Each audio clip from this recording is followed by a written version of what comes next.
시청자 여러분 안녕하십니까? 헬로티비 뉴스입니다. 김포 시민단체들이 8일 세종기획재정부 앞에서 공동 집회를 가졌습니다. 김포 검단시민연대, 김포 신도시 주민대책위, 양촌대책위, 연합비상대책위는 5호선 김포 연장과 김포 한강 2 콤팩트시티의 조속한 추진을 촉구했습니다. 집회 참가자들은 콤팩트시티의 지구 지정과 인허가 등 주요 절차가 철도 확정 여부에 달렸다며 5호선 신속 예타를 즉시 발표하라고 주장했습니다. 그러면서 신속 예타 재조사의 조속한 마무리와 기재부 발표 일정 공개, 콤팩트시티 지작물 조사와 보상 기준의 명확화, 주민 고통에 대한 실질적 지원 대책 마련을 요구했습니다. 부평구의회가 지역 주민의 생활 편의와 행정 효율성, 안전한 도시 환경 조성을 위한 4건의 의원 발의 조례안을 상임위원회에서 모두 통과시켰습니다. 이번에 가결된 조례안들은 공유재산 관리 체계 강화부터 성인지 예산 재실효성 제고와 경력 단절 여성의 경제활동 지원, 자전거 이용 환경 개선까지 주민 생활과 직결된 내용을 폭넓게 담고 있습니다. 해당 조례안은 오는 12일에 열리는 제273회 정례회 제2차 본회의에서 최종 의결될 예정입니다. 계양구의회 신지수 의원이 대표 발의한 계양구 돌봄 통합 지원에 관한 조례안이 지난 1일 본회의에서 통과됐습니다. 이 조례는 고령, 장애, 질병 등으로 일상생활 유지가 어려운 구민들이 지역 내에서 안정적으로 생활할 수 있도록 통합형 돌봄 기반을 마련하는 데 초점을 두고 있습니다. 주요 내용은 통합지원 대상자 발굴 및 개인별 지원 계획 수립, 보건 의료, 요양, 일상생활 돌봄 주거 등 통합 서비스 제공, 전담 조직 설치 등이 포함됐습니다. 특히 전담 조직과 유관기관 간 협력체계 구축이 핵심으로 보건소, 국민건강보험공단, 지역복지기관 등과 연계해 연속적인 지원이 가능할 것으로 기대됩니다. 부천시가 30년경과 노후 상수도관 정비 사업을 오는 2030년까지 마칠 계획입니다.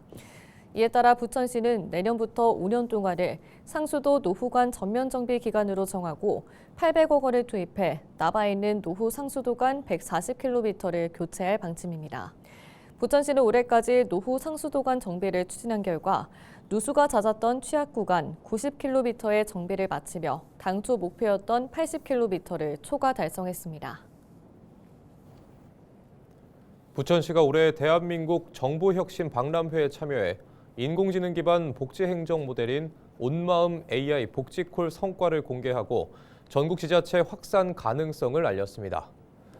부천시는 온마음 AI 복지콜 컨소시엄 기관과 함께 체험 부스를 운영하면서 관람객들이 AI 콜봇을 통해 복지 서비스를 체험할 수 있도록 홍보했습니다. 행안부 주최로 열린 이번 박람회는 전국 188개 기관이 참여한 가운데 정보혁신 우수 사례와 디지털 공공서비스 등이 공개됐습니다.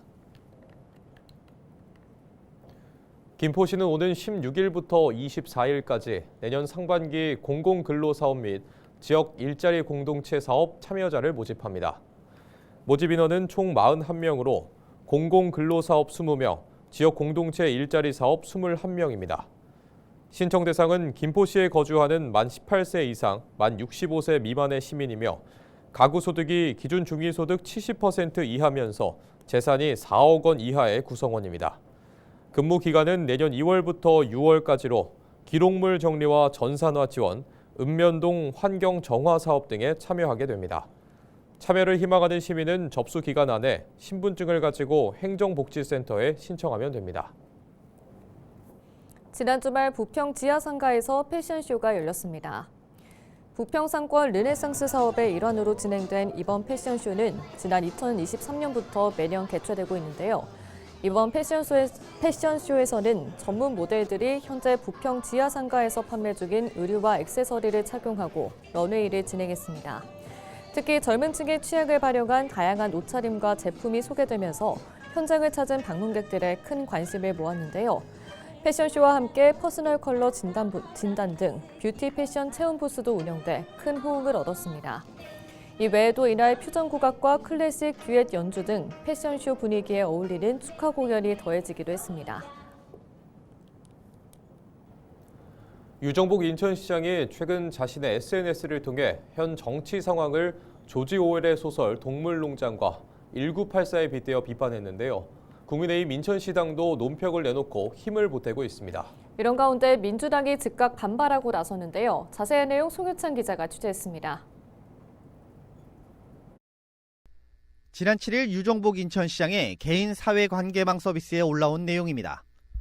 유 시장은 혁명과 이상주의가 어떻게 부패해 새로운 독재로 변질되는지 풍자한 고전소설이 대한민국에서 마치 예언서처럼 오늘의 뉴스로 현실화되고 있다고 꼬집었습니다. 특히 뉴스피크를 예로 들며 헌법 파괴 성격의 TF를 헌법 존중 TF로, 검찰 해체를 검찰 개혁이라 부르는 언어 타락의 현실을 지적했습니다. 또 동물농장의 구절을 인용해 법치주의 기본 원칙이 무너진 선택적 법 집행이라며 비판하기도 했습니다. 이외에도 이미 정해진 판결이라며 당재판소와 비교했고 빅브라더의 새로운 텔레스크린으로 휴대폰 검열을 꼬집기도 했습니다.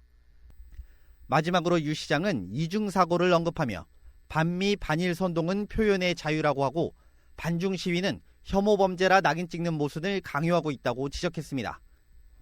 이에 국민의힘 인천시당은 8일 논평을 통해 내란전담 재판부, 법 왜곡죄 강행 즉각 중단과 민주당만 우대하는 특검의 이중잣대, 무너지는 헌법 가치라며 비난하기도 했습니다. 연이은 국민의힘 소속 시장과 인천시당의 비난에 더불어민주당도 발끈했습니다. 더불어민주당 인천시당은 인천시청 본관 앞에서 유종복 시장과 국민의힘 규탄 기자회견을 열고 해명과 책임을 요구했습니다. 유종복 시장의 내란 옹호성 발언, 공직선거법 위반 기소, 그리고 국민의힘 인천 정치 세력에 반복되는 비위와 책임 회피는 인천의 미래를 어둡게 만들 뿐입니다. 더불어민주당 인천광역시당은 이번 사안을 민주주의 소외의 문제로 규정하며 끝까지 책임을 묻고 바로잡겠습니다. 특히 이들은 유종복 시장이 현 정권 비판에 앞서 올린 내란의 원인을 민주당으로 지목한 점을 두고 내란 옹호성 발언이라며 시민 앞에서 입장을 밝히고 책임을 져야 한다고 지적했습니다. 내년 지방선거를 6개월 앞두고 양당이 더욱 첨예하게 대립되고 있는 가운데 갈등은 더욱 커질 것으로 보입니다. 헬로티비 뉴스 송유창입니다. 인천시가 내년도 예산으로 사상 최대 규모인 6조 4,735억 원의 국고 보조금을 확보했습니다. 올해 확보한 5조 8,697억 원보다 10.3%인 6,038억 원이 증가한 규모로 국고보조금 6조 원을 넘긴 것은 이번이 처음입니다. 이번에 확보한 국비 사업은 수도권 광역급행철도 GTX-B 3,095억 원을 비롯해 서울도시철도 7호선 청라 연장 1,405억 원, 인천발 KTX 1,142억 원, 서해우도 종합발전지원 107억 원, 공단 고가교 서인천 IC 혼잡도로 개선 161억 원, 전기자동차 보급 및 충전 인프라 구축 691억 원, 수소자동차 보급 878억 원, 노인 일자리 지원 1,209억 원 등입니다. 공영 도매시장을 관리하는 인천 농축산물 유통공사 설립이 난항을 겪고 있습니다. 인천시는 삼산 도매시장과 남촌 도매시장 두 곳을 통합관리하는 인천 농축산물 유통공사 설립 계획안을 지난 2023년 9월 수립하고 올해 지방공기업평가원에 설립 타당성을 검토해 줄 것을 의뢰했습니다. 그러나 지방공기업평가원은 지난 11월 3일 공사 설립 후 5년간 193억 7천만 원의 운영 적자가 발생할 것으로 추산돼 독립채산기업으로서 지속 가능성을 확보하지 못했다며 미흡 판정을 내렸습니다. 이에 따라 시는 현재 감가상각으로 인한 운영 적자 해소를 위해 삼산 도매시장에 토지 건물만 현물 출자하고 남촌 도매시장은 위탁 운영하는 방식을 검토 중입니다. 이후 유통공사 운영이 안정화되면 남촌 도매시장도 추가 출자할 계획입니다.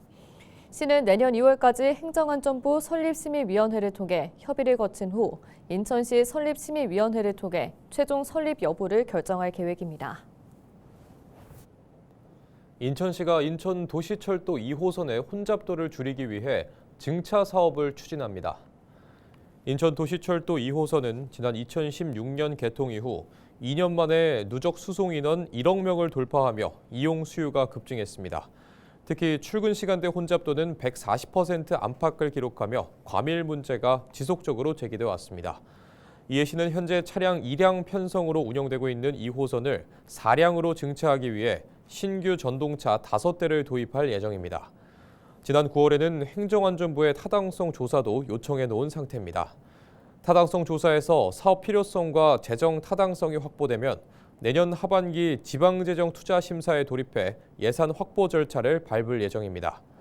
시는 행정 절차가 계획대로 진행될 경우 2027년부터 신규 전동차 도입 절차에 본격 착수할 수 있을 것으로 보고 있으며 사업비는 631억여 원으로 추정됩니다.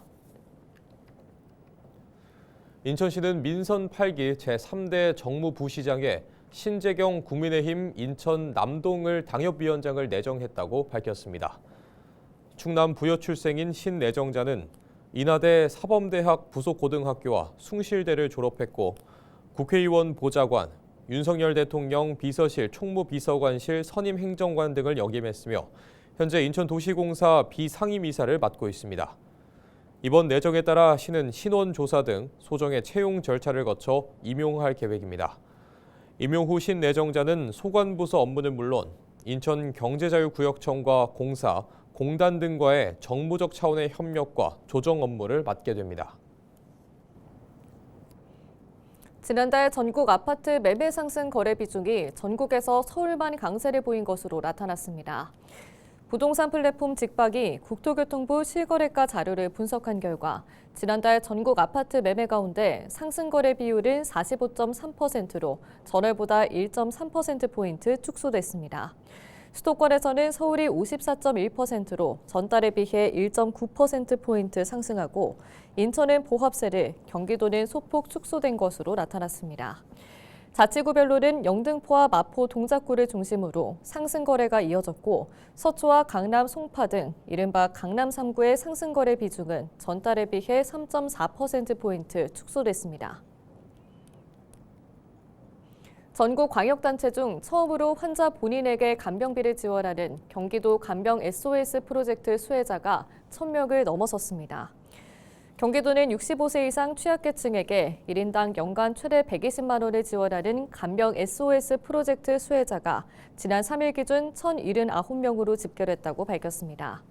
지난 2월 20일 사업 접수를 시작한 지 10개월이 안 돼 1,000명을 넘어선 것입니다.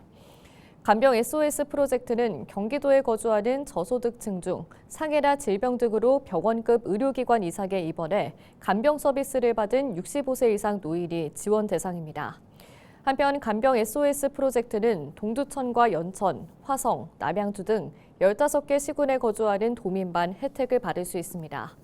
경기도와 시군의 매칭 사업인데 나머지 16개 시군은 참여하지 않고 있습니다. 경기도 교육청이 인공지능 서논술형 평가 시범 운영 성과를 바탕으로 현장 지원 방안을 모색합니다. 도교육청은 올해 초등학교 2곳과 중학교 7곳, 고등학교 8곳에서 인공지능 서논술형 평가 시스템을 시범 운영했습니다. 이어 지난 5일 성과 나눔 콘서트를 열고 시범 운영 실태 분석과 현장 적용 가능성, 향후 정책 방향을 담은 학술 연구 결과를 발표했습니다. 도교육청은 편의성과 객관성, 신뢰성을 갖춘 평가 도구라는 교사들의 의견에 따라 향후 인공지능 서논술형 평가 시스템을 확대 운영하는 데 집중할 계획입니다. 경기도는 2025년 경기도 노동안전지킴이 성과 공유 및 토론회를 진행했습니다. 토론회는 김대순 경기도 행정 2부지사를 비롯해 31개 시군 노동안전지킴이 사업 수행단체 관계자 등 130여 명이 참석했습니다. 토론회에서는 지난 9개월간 경기도 내 산업 현장의 안전을 지킨 지킴이들의 활동 성과를 설명하고 내년 사업 추진 방향 설정을 위한 개선 사항 등 의견을 들었습니다. 김대순 경기도 행정 2부지사는 현장 안전관리 지원을 위한 사업을 지속적으로 추진해 산업재해 없는 안전한 경기도를 만들어가도록 최선을 다하겠다고 말했습니다. 이상으로 뉴스를 마칩니다. 시청해주신 여러분 고맙습니다.